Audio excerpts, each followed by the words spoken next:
Okay, my name is Jana McElroy, and I'm a member of the Art Committee.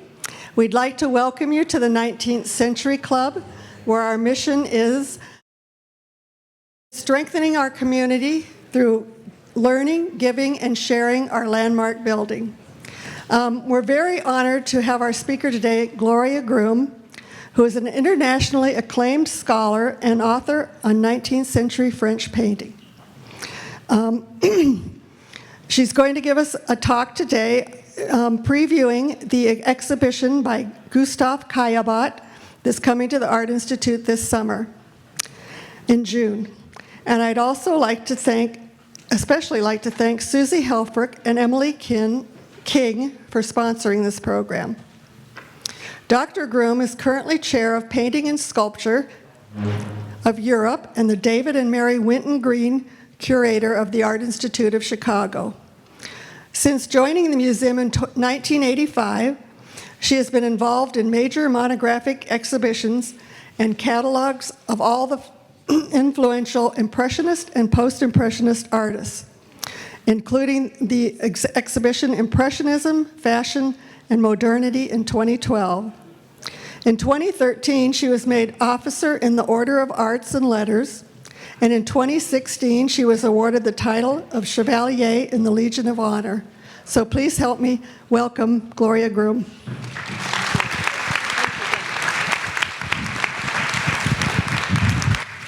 So I'm delighted to be giving a preview of an exhibition that is long awaited. How many of you saw the exhibition in 1995 that we did, Gustave Caillebotte, Urban Impressionists? Yeah, that was 30 years ago. That was a lifetime ago, especially for a Caillebotte scholarship. So we've come a long way. I'm showing you the entry of the exhibition that opened in Paris, October 4th, 2024. Anyone see it there? It's an exhibition dear to my heart. We did a retrospective in 1995, so he had 500 works in his career. As you know, he was an artist who dies quite young at the age of 45.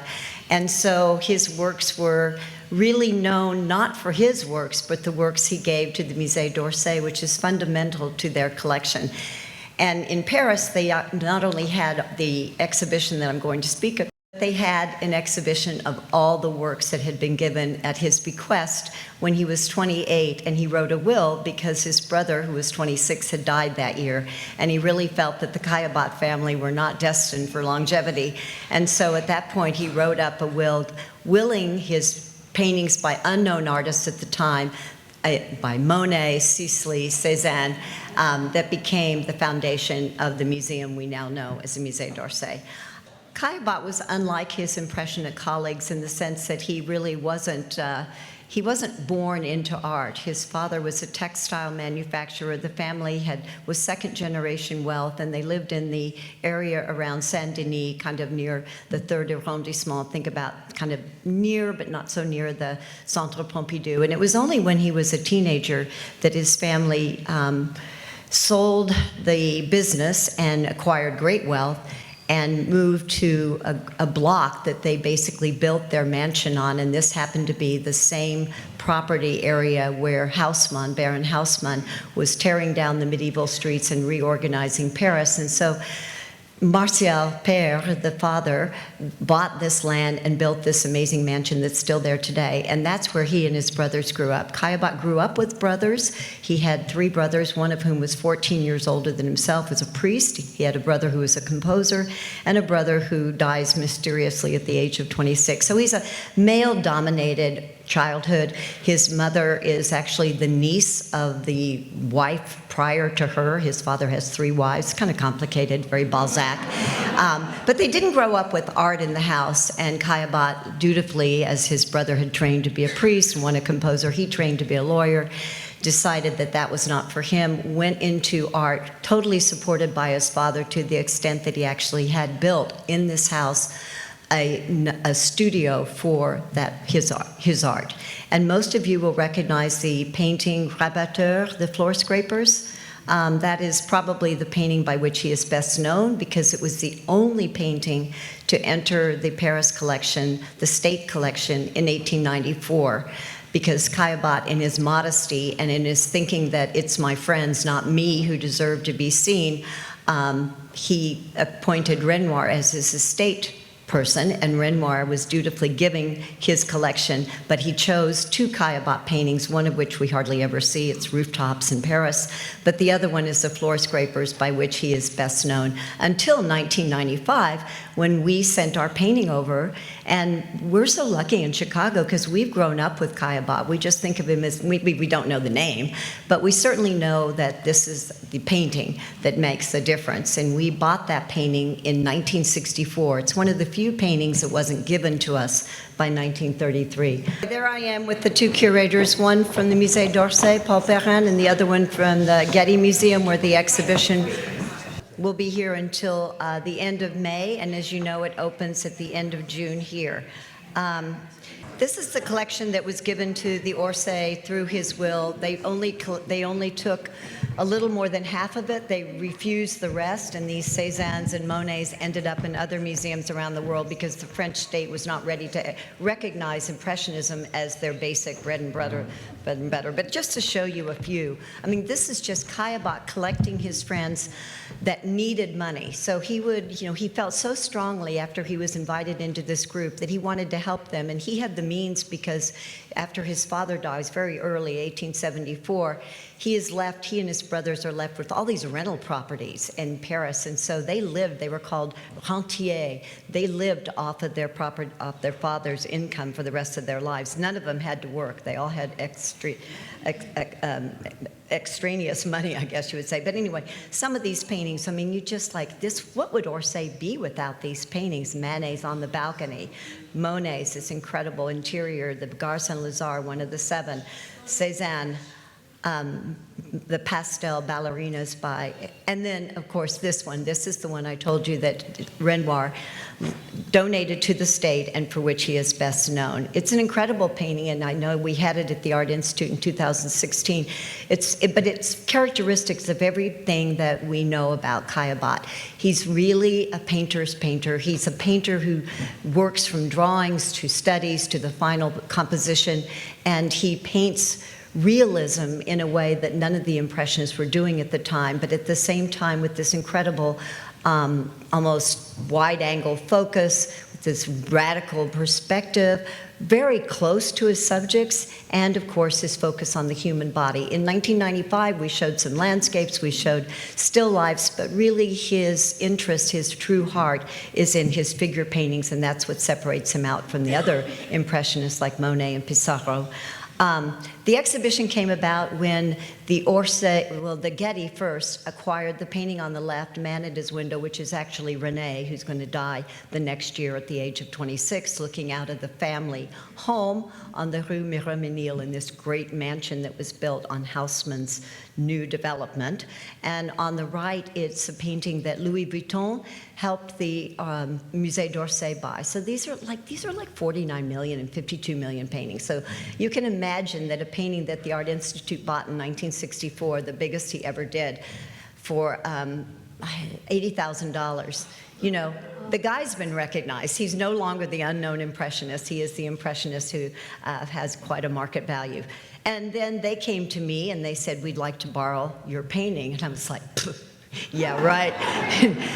I'm in. I'm going to help shape the exhibition, and we're the 3rd venue, which is actually turning out to be the best. We have more paintings coming to Chicago than they did in the other 2 venues. But here it is in Paris, and as you can see, it attracted the crowd that it attracts at the Art Institute. It is probably his signature painting, not only now, but during his lifetime when he exhibited in 1877. It was the one that was most noticed by the critics. So the catalog in French, Peindre les Hommes and Getty, and as you can see, they're advertising their new acquisitions as well they should. We're on the back side, however. But the interesting thing about this title, it's not this title in Chicago. This is how it looks at the Getty, where they had this very odd but wonderful color arrangement of just terracotta and burgundy throughout, just 2 colors throughout the exhibition. It works somehow. But just to give you an example, We felt that painting men was too restrictive. It narrates, it leads you down either to think that he might have a homosexual as well as homosocial bounds, or it leads you to thinking male toxic masculinity or something. We just felt that there were that Caillebotte is so much more than just limiting to that. But these are some of the titles, and you can imagine how I was feeling in these meetings when I was hearing, reinventing masculinity, breaking class. I mean, it was like, are you kidding me? And this is kind of where the curators take a deep breath. We're the content providers. We're the little red hens, but then when it comes to getting it out there, it's a completely different world. But thankfully, we landed on Gustave Caillebotte painting his world, which I think is much more, because his world is his close friendships, family bonds, and they happen to be largely men. 70% of his figure paintings are of men, but that is it. That's just a statement of fact, and you can see how many paintings versus the pastels and watercolor. There's one watercolor and drawings, and then a lot of new material that comes from having worked our way into the family archives, which had not been done in 1995, and seeing the albums and really fleshing out Meet the Family. So these are the albums we were allowed to look at. Wealthy family always had photographers who were able to take pictures of their families at different stages of their life, just like we do now. There's young Gustave, who went to a private school at the age of 9, went to a school where he was only allowed visits by his mother once a week. So he's really a boy student, a school boy. And here's Martial Sr. Interestingly enough, Caillebotte never painted his father, although his father was completely agreeable to him pursuing an art career. And there's Rene, the younger brother who dies young, Martial, and the priest Alfred. Here's young Caillebotte at his, he's wearing the cadet uniform. These are for wealthy, these are bourgeois schools for the wealthy. And you can see here he is. He's always serious. Caillebotte he's whatever he takes on, and as the exhibition will explain, he takes on his different passions. He's stamp collecting, horticulture, boating, but he does it with a seriousness, like he wants to be more than just an idle bourgeois. He is an industrious, rich fellow. But he's also kind of playful, and I love this photograph that the family would not let us put in the exhibition, but I still love it. He's getting dressed for some kind of a fun costume ball when he's a teenager at 17 or 18. But he's doing it seriously. It's really what they would wear at that time, and his wig is really right, and he's got that square jaw and that determined look, so he makes a terrible woman. But it just shows you that he's not just seriousness, that he did have a playful side, and certainly he was very friendly with the friends that he went to school with. So there's his brother Rene, and you can still see this balcony scene today. We were there tracing the footsteps of Caillebotte a couple of years ago, the curators, and we managed to talk our way into this law firm, which is on the second floor, which is where that photograph is. And it turned out the lawyer he loves it. And he was like, yeah, I'll let you in my law office if you'll give me a catalog. And we're like, okay, done, So there is my colleague at the window. You can see they've only changed the balustrade. It's no longer stone, now it's grill, but it's still overlooking the Boulevard Malesherbes, which was only built a couple of years before the Caillebotte family takes over this stretch of land that's still very much there. As you saw, lots of other people live there now. And it's just kind of wonderful. The thing about Caillebotte is that because he lived in such a restricted area of Paris, it is the Paris we know today, the one that makes sense, the sixth-floor buildings, that you can go back and find where he was when he painted. Here's his brother Martial, who, as I said, was a serious composer. We have several of the compositions in our exhibition, as well as the music on our audio tour. But what's wonderful about Caillebotte is that he's so close up. and he's showing his family home with the wallpaper and, you know, the velvet cushions and everything. But he's also showing the glint of his fingers on the piano. You can see the reflection. It's almost Vermeer-like in his tight brushwork that allows you to see these incredible reflections on the grand piano in the back and on his fingers. And then this incredible reflective scene of his family at lunch, at least his mother, being served by the mayordomo, and his brother Rene, the son who doesn't launch, who is, you know, sort of impolitely eating before she's been served. And then the plate of Caillebotte in the foreground where the artist is, again, very close up. Martial is doing his military duty at that time. And it's just a painting about crispness and reflections, but also about almost glass breaking. This is the family collection, and you just feel that the harmony of this painting is soon to not be that way. It's a very small painting, but it packs a wallop. You'll just want to get lost in it with all of the accoutrements of their class and the windows that lead to nothing. You know, they're just there, but you can't see out onto the street. It's very claustrophobic. It's noontime. They've got the drapes closed to keep it cooler. We also have lots of drawings in the exhibition, drawings that come from the family's collections. So after this exhibition closes on October 5th, you won't see these again because they probably won't be sold, because I don't know, they're just going to keep them, I'm sure. But it's important to look at these. One, he's eating and he's chowing in, and the other one, he's reading a book. Both are not nice to do at the table with your mom sitting right next. We tell our children, don't bring your Game Boy to the table. And then, as I said, he never painted his father, but he painted his mother, Celeste, who would die just 2 years after Rene, her youngest son, at work, you know, never just posing, but at work.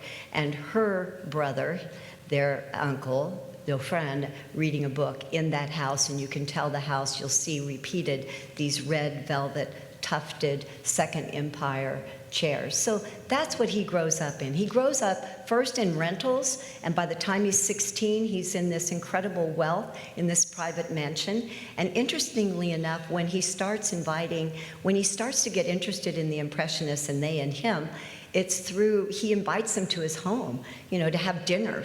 You know, no artist was inviting people to their parents' home. The minute they could get away and have their own studio, they were, but not Caillebotte.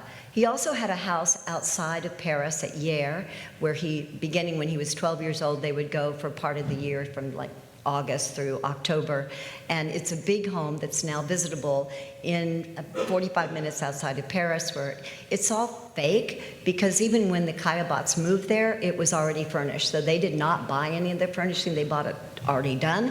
And so they've kind of reconstructed the already doneness of this estate. In 1870, when the Franco-Prussian War was going on strong, the French took over this house, and Caillebotte, being there, was just amused and sort of amazed, and he would soon after join the military for a short period of time. Of these soldiers who were just hanging out, practicing shooting, one of them, it's kind of hard to see, but anyway, he's defecating over on the left-hand side. I mean, it's again that sort of whimsical, playful side of Caillebotte. These are small. These are early on when he's just an art student at the studio of Léon Bonnat. But I went to Hyères, as we did in the steps of Caillebotte, to try to feel what he felt, to see what he saw. And the Hyères River is this big. It's very small. It's part of this property, about 27 acres. And Caillebotte there would spend his summers doing sporting, canoeing mainly. And this is something that also separates him from his fellow Impressionists, who were really artists all the time. And Caillebotte had other passions at the same time. Painting was certainly important, but he was also very interested in male bonding through sports. And this is something at that time in France, following the Franco-Prussian War, when they thought they had been defeated by the Germans because they were too feminine, you know, they just weren't up to it, they weren't athletic enough. There is a strong encouragement of men to get more many, to be more man. And Caillebotte, for him, sports were the way to kind of appreciate that new messaging. And certainly these two paintings really tell the story. Again, look how close he is to his model. He is either in the boat or he is right there on the dock looking into the boat. And the difference is in the class of these men, that would be another characteristics. He's really interested in the people who work or are working with him or for him, the sportsmen, the canoers whose muscles are bulging, and then this young man, unfortunately unidentified, who's just out there like he just put on his top hat because that's what you do when you go canoeing, whatever. But I mean, the casualness of it, the ability to express yourself in one way or the other, and his interest in patterns, but most of all, his interest in this really radical perspective that was not being done. Closing off the horizon was being done by other artists like Cézanne, but this idea of being in the boat and showing what it's like to be in front of someone who is exerting themselves was certainly not. And yet he also did these, look at the size of the river suddenly. You know, he's an artist, so he's making the river fit his needs. It's not that wide. Showing these skiffs on the river called the périssoir, which in French means delicate, dangerous. So you've got this idea of these, they're not really canoes, they're just kind of almost like balsam floating down the river. And lots of paintings from this period of being in his family home, which they will eventually sell after his father dies. But painting those who work is another one of those categories that is truly Caillebotte's own. It was not unusual to show workers, but the workers would be in the field. They would be the rural workers. But to show workers who are not only inside, but are in your own home, scraping down the floors so that you can you can have your studio right above the family living quarters. This was something really personal to him, but also very unusual for the time. And when he exhibited this in the Salon, the state-sponsored exhibition, it was refused. And that is happily what catapulted him to talk to Degas, to talk to Monet, and to decide that yes, he thought he might join up with this alternative exhibition group that came to be known as the Impressionists. But look at it. You saw the balcony in The Man at the Window, but now you're seeing these patterns on patterns. He's so interested in those reflective qualities of material, but also in the idea of these accelerating diagonals that just scoop you in to this painting of men without their shirts on, and of course the wine bottle to sustain them in this heavy work. Chicago really noticed the second one, because this one isn't in the Getty. It was very hard to get. It's coming from one of those places that we don't go to. And it's another version, but you can see it's a different balcony, and it's another room of the studio that was being built for him by his father above the family home, but the same reflective qualities and the same exertion and the same idea of these repetitive patterns that are so interesting to follow.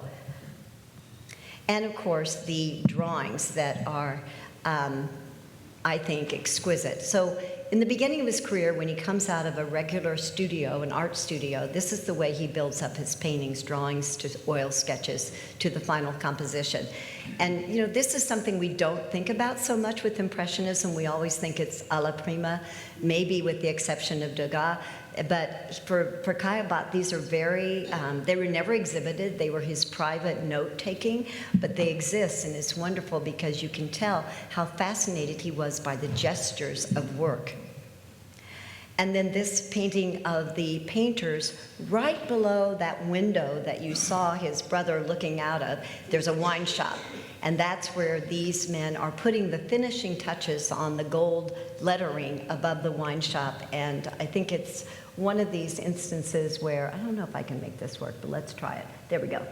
So there's a man behind here. There's a woman walking down there. There's another man with a top hat. You've got this guy wearing kind of almost an engineer's cap and the straw hat. So he's really designating these different classes of people by what they're wearing. They're wearing the painter's smock, and yet he's the man in the back walking down the street. So he's very interested in these class differences, even though he's not making any kind of ruling for or against them. He's just sort of fascinated by his world.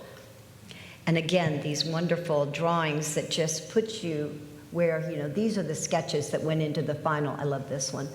But I think his most important for us, certainly at the Art Institute, but also for his career, because he became known as the painter of Paris streets, are his works that he did in his neighborhood. Caillebotte was not he was not what they call a flaneur. He was not somebody who was walking around to the Place de la Concorde and then going out to the Arc de Triomphe. He really stayed within a 10 to 15 minute radius of his family home, and then the home that he will live in with his brother after his mother and father die.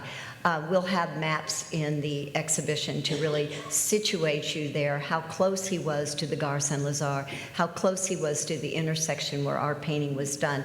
And it's because he never was a rebel. He wasn't against his family. He lived with his family until they died. And so you get the sense that he's not a homebody, but he appreciates his world, which is very close to how he lives, how he's brought up, and what he's going to do with that world that makes him so, so different than Monet, who couldn't wait to get away from Le Havre, who comes to Paris and then goes all around France before he finally dies, in his 80s. So he's a different kind of painter, and I think we all can love this exhibition because we know so much about Impressionism because of our collection at the Art Institute. And this artist, except for that big painting, really is off to the side. So we're going to delve more deeply into his life and art. This is a painting coming from the Petit Palais in Geneva. It's about 2/3 the size of our painting.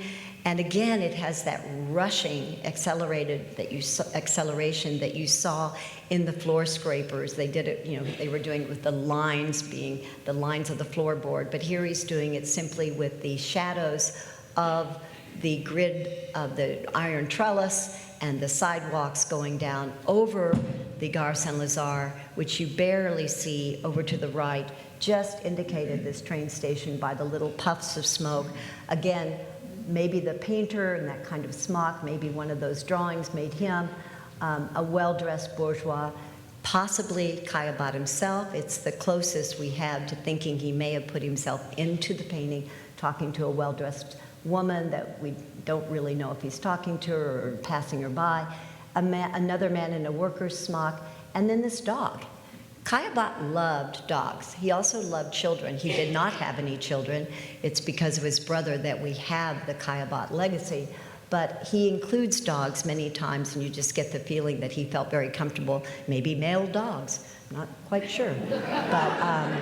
But you can see at this time, this is I've been there recently, and it's bustling. But at the time when he was painting this, of course, it was brand new, and it was phenomenal to see something like this happening in the center of Paris, where once there had been these kind of winding medieval streets. And so it is a form of spectacle. And again, studies for the final painting, not only in drawings, but also in sketch-like with a much more open brushwork than you see in the final composition. This may be one of my favorite in the exhibition. It is the least narrative. Sometimes you can find a narrative and you have a story in your mind, or at least it suggests a narrative. Here, it's kind of blocking you out. The iron trellises really are in the first plane, and the people are just stuck on there. But once again, mixing the classes of the man in the blue smock with the well-dressed man with the silk scarf, looking at the steam coming up from the train station and the people that are coming out of the trains, looking on it as an urban spectacle, as Caillebotte would do every day as he walked to the cafes where he would meet his Impressionist buddies and plan for their next opening, plan for their next exhibition, and how they were going to strategize to get their brand across to a larger public. And these are painted in this incredible blue that you see again and again with Caillebotte. He has a palette that's extraordinarily his. Maybe Renoir does this kind of iridescent blue, but Caillebotte doesn't paint thinly. He paints thickly, and these are real surfaces, very solid surfaces, as opposed to the more broken up and sort of fluttery surfaces that we talk about when we talk about Impressionism as trying to capture the time of day, the kind of light. He's not so interested in that. He is interested in the momentary, but not necessarily the atmospheric effects of the momentary. It's more the way he frames it as if it's a frozen frame of a movie that we're only seeing one part of. And of course, our painting, which is it's the granddaddy of them all, and thank heaven somebody was smart enough in 1964 to buy it, and probably the family couldn't keep it in their house because it was so big, which is because most of the paintings, I'd say, probably more than a third, maybe 40% are from the family, either the drawings or the paintings in the exhibition. And we don't need to talk about this too much, one, because I used up a lot of time trying to figure out how to get this on the screen, but also because you can see it every day. And this is the painting when people say, Caillebotte, Kie, and I remind them it's the painting with the people in the umbrellas, and they're like, the Sura. No, umbrellas, not parasols. Come on. And and then they get it. But it's it's that same idea of really accelerated space, of these jumps from foreground to background, of this incredible portrait of Paris as it was then and Paris as it is now. And someone came up to me and said they had a picture of themselves at this intersection, which is the thing you should do. And you should send me that when you do it, because we keep a file on everybody that's gone with an umbrella to the intersection right 2 blocks north of the Gare Saint-Lazare. So again, in that radius of 15 minutes. So we always see this painting at the top of the staircase. We built the wall for it. It's what it's our pride and joy. All the other paintings are kind of small, impressionist size. And this one blows you away because you can walk into it because it's so cinematographic. But, in Paris, they showed it on a similar wall, but it was kind of periwinkle, and I thought it kind of ruined it. What they did do is they lowered it, and I really like that, because if you lower it, you walk into it more readily. But at the Getty, yeah, that was my first impression when they sent me this slide, and I was like, oh, how to ruin a painting. But then I went there, and I think it really is so interesting because suddenly it becomes like an old master painting. It becomes more of a salon painting when you don't put it against icy blue and really emphasize the sharpness of it. It becomes softer and more kind of what he might have wanted to be recognized as when he first submitted the floor scrapers to the Paris Salon. In fact, it worked. So we're not going to put it on this. But in the exhibition, I thought, well, this is our chance. We're going to return it to 201, and those walls are never going to be this color. But why not try this out in the exhibition? So I went back and I said, okay, new palette, let's all start over again. No, really? And anyway, I think it's going to be really exciting because you'll see it again after 3 months. Don't have to, you can chill about that. But I think it's really interesting to see what color does for an artist's intentions. And when you think about it, if he had shown it in some of the galleries of the time, they would have been darker, more saturated colors than what we show it in now. We modernize it. We make it look more streamlined and modern by the color we use. Again, wonderful sketches. These are just some. I have a whole wall of sketches really emphasizing the men, how they work, how these umbrellas function as a kind of human isolator. Everyone's in their psychic space. These are retractable umbrellas, a rather relatively new invention. How they step up on a curve, just really observing, going back into the studio where you have enough room because your dad helped you build it, to play big, which none of the Impressionists are doing at this time, and making it into the final composition that we know. This is another sketch for it. He's really more interested in the man than the woman, obviously. And then this wonderful, almost a portrait of the paving stones that are making up this intersection right 2 blocks above, the Rue Turin, Rue Moscou. It's all these European cities that are named.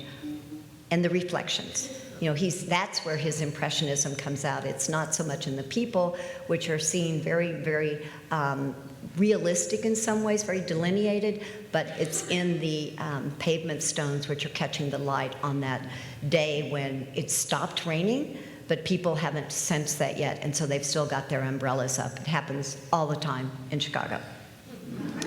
So here we are. Here's the intersection today, still there with cars, with no pavement stones, but it's still there. The buildings still exist.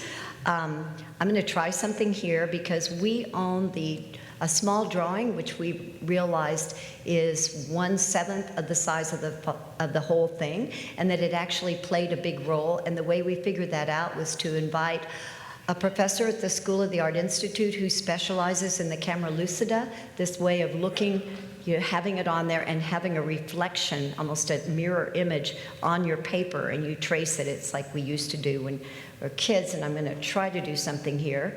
So each one of those little squiggly lines, which you probably can't see, represent people that he was going to place into this stage-like surrounding.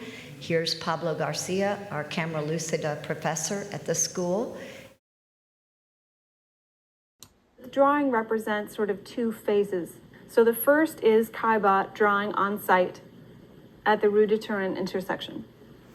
And so if you look really closely, those lines are very, very faint. And the accuracy of this drawing with respect to the site has led many scholars to wonder whether he used an optical device. And this sort of general list of devices that were available at that time included a photographic camera, a camera obscura, and the camera lucida. So in researching the camera lucida, I was looking for different references online, and that's how we found Pablo Garcia, a professor over at the School of the Art Institute, who has specialized in researching these devices and their use by artists. We then sent him to Paris to try it out. Unlike a lot of other things we see in art, this site still exists, almost exactly as it was then. I'm here in Paris on Rue de Turin, looking pretty much at the same scene that Caillebotte saw when he stood here to draw his preparatory sketch for Paris Street Rainy Day. What I've done is copy his drawing and make a perfect one-to-one print onto a portable drawing table, and to it I've attached a camera lucida. A camera lucida is a 19th century optical drawing aid that lets you trace what you see. The artist would look down inside this tiny prism, and when looking through, your vision is split between your hand and your pencil onto your page, and a ghost image of your subject in front of you. This meant that the artist of the day could very simply trace geometry or likenesses or overall compositions of scenes without having to struggle by working it out by eye. It is my suspicion that not only did Caillebotte use this camera lucida, but also stood in this exact same spot. Because what I've been able to verify is that when you look down inside the prism and look at his drawing underlaid at one-to-one scale, you can see that the geometry and the drawing line up just about perfectly. Which means that what Caillebotte was doing was standing here with a very simple setup like this, doing his quick preparatory sketch drawing, taking that drawing back into the studio, using some rulers and straight edges to kind of create some basic ruled lines to establish the geometry for a future transfer to the large canvas that you see at the Art Institute. But just to show you that he owns the Renoir, which is all about people interacting in a public space, in a garden, a garden of a public space.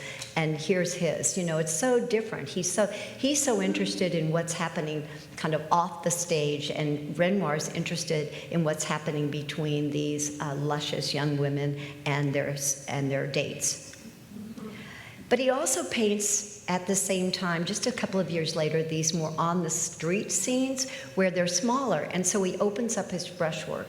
For the larger scene, he's really closing it off so you get these very defined shapes. But when he's painting these more street scenes, it's a very open-ended, fluttery, almost a la prima. We don't have sketches for these, so perhaps he really did these as an Impressionist painter. But I think one of the things that sets him also apart from his Impressionist friends is the use of the balcony. So after his father dies in 1878, he and his brother, the composer, moved just down the street to the Boulevard Haussmann, this apartment that they rented that was on the 4th floor, probably with an elevator because they could afford it. Brand new apartments, probably mostly furnished at the time.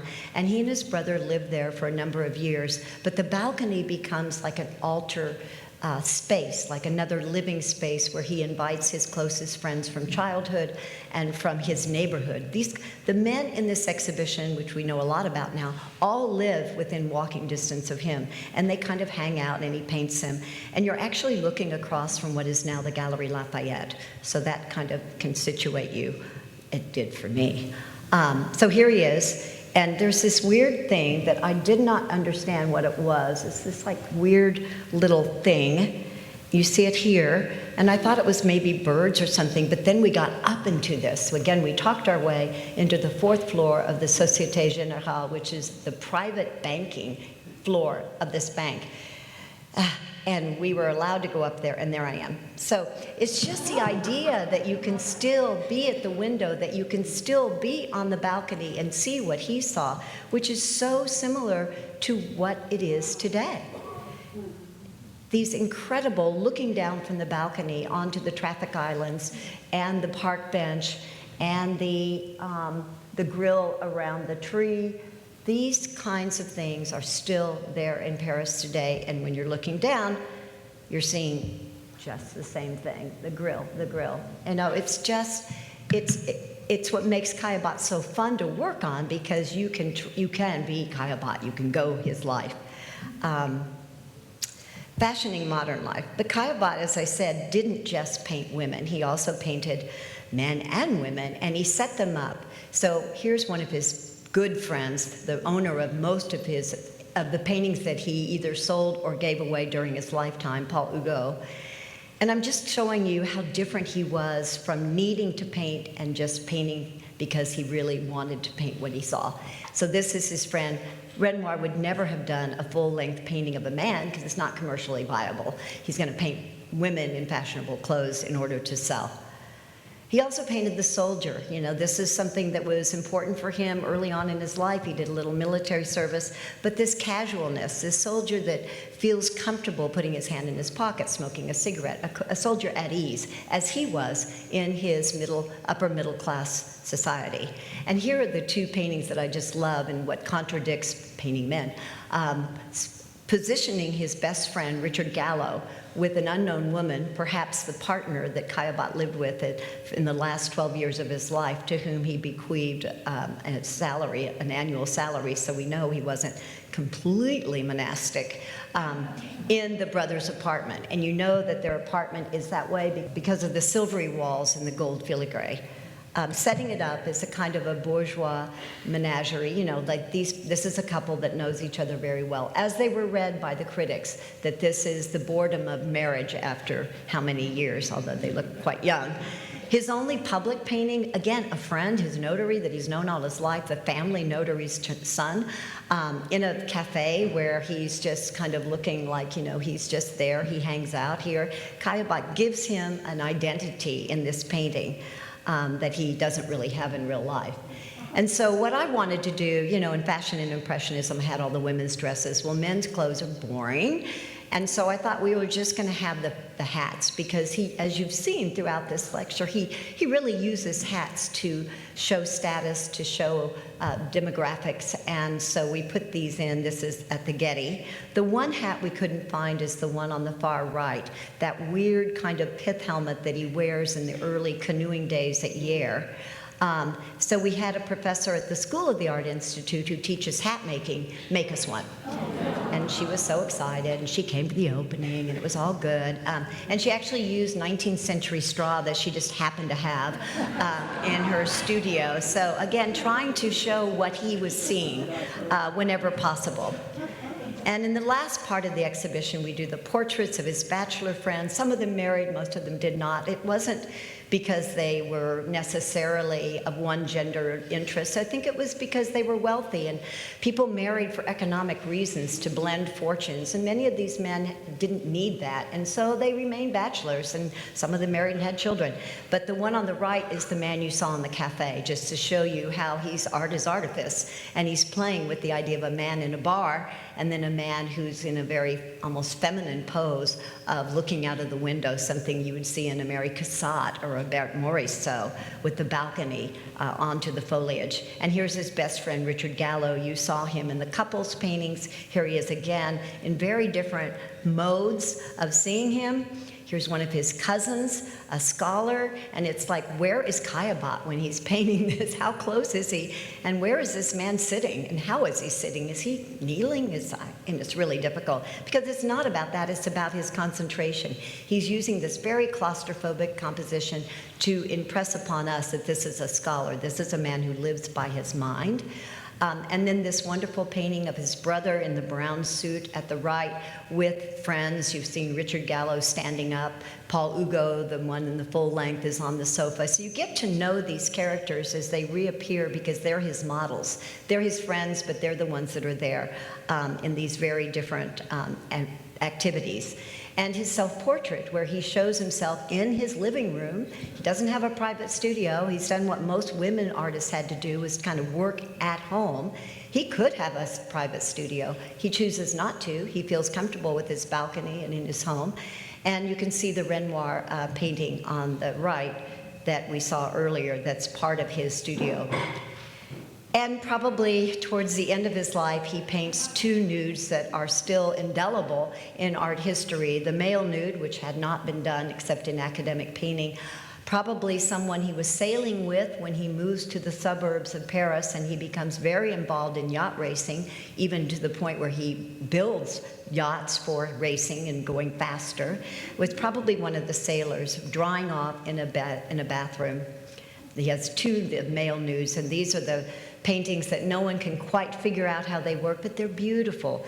You know, not so much sexual as sensuous. They're just beautifully painted. We think about Degas. Degas could get away with it because he's painting women from a peephole view. And Caillebotte also painted the female nude that I think is the most raw nude, naked of the 19th century. This woman, this is from Minneapolis. We had to give our Toulouse-Lautrec at the Moulin Rouge to get this. Blood. But it's important to have it, because we needed to counteract the male nude with the female nude on that same sofa that he sat on when he was doing, you know, his self-portrait. You see it in the back, the sofa that becomes part of his studio props.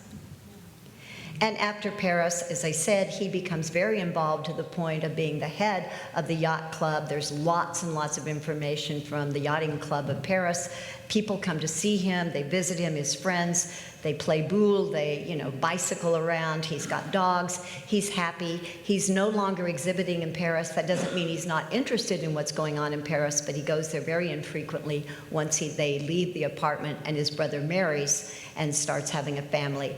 And his brother's wife doesn't like the young woman with whom Caillebotte has taken up. So there's a schism in the family that is not talked about. There she is, the schismie for the family with her little pooch. And there's his roses, because he became, with Monet, exchanging correspondence. Which bulbs are you getting this year? You know, they became not as much artist friends as horticulturalists, as gardeners. And I just love these photos that have never been seen of Caillebotte. You see the hat? So here's Caillebotte with a dog that is Charlotte's dog, not his dog. And in this one, you can see what we notice. They basically manipulated her out. Like, that's the end of her dress, that's her hat. And these don't line up. So they basically canceled her. This is the family. So no one has ever really talked about Charlotte's role, because they burned all the correspondence. And it's just like one of those things. It's just going to be a hole in art history. And after she inherited her annual salary, she went to Monaco, never seen again. So here he is with his greenhouse and his flowers, and then working on designing a yacht called Roast Beef, was his fastest yacht, because of course yachting is coming from England, and that's where he was getting his ideas about boat making, in the hangar. Lots and lots of family portraits from that, and the people that now became part of his life, the people that were racing with him. And he adopts a very Monet, but Monet 20 years earlier when he's painting the water. He returns to a very impressionist way of doing reflections, which is simply to paint the reflection into it, to paint it white, to make it look like light. And he sort of goes back to something he never had done before, but now he's doing because he's thinking Monet and he's in constant correspondence. And at the end of his life, he shows himself on one of his little boats. You see him here. And he dies, we think it's an aneurysm, it's a congestion cerebrale, brain congestion. I think it's something like that. It's either a heart attack or brain congestion. And as he predicted, he dies very young at 45 years old, having made a second will that included the paintings he bought from the time he was 28 till the time he dies, and that is what I showed you at the very beginning of the lecture. Why Caillebotte matters? Well, first and foremost, we know him because we see his legacy in every painting that's worthy in the Musée d'Orsay, but more so we see his paintings. And the Rabatteur is just one of paintings that really grip you, that you get into, that you can't, it's a narrative that doesn't deliver completely. That's what makes him so exciting. These paintings of nudes that you just don't see in art history beyond Caillebotte, who did not need to sell and who did not need to please except for himself. And then that's wonderful, bringing Paris of the 1870s back to our world that we can appreciate when we go to Paris, and we know that that is the modern Paris. So I look forward to seeing all of you this summer, the end of June, and thank you.